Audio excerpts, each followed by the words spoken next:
Kiongozi wa kanisa la Katolika duniani Papa Francis amefariki dunia leo Aprili 21 mwaka 2025 kwenye Jumatatu ya Pasaka akiwa na umri wa miaka 88, ambapo Vatikani amethibitishwa na kusema Papa amefia kwenye makazi yake ya Vatikani na taarifa zaidi kuhusu kifo chake zitatolewa.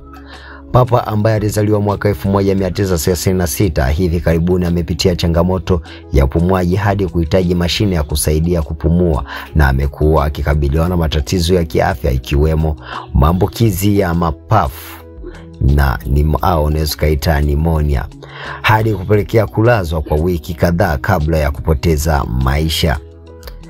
Wapendwa wa kina dada, wa kina kaka na kina mama, kwa huzuni kubwa ninalazimika kuwatangazia kifo cha kiongozi wetu mkuu Papa Francis.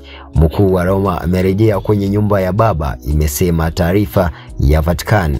Endelea kufuatilia kurasa zetu za mitandao ya kijamii kwa taarifa zaidi. Mimi nimekufahamisha kupitia Marishale TV, Minute Official _255 ndio jina langu, ila usisahau kusubscribe.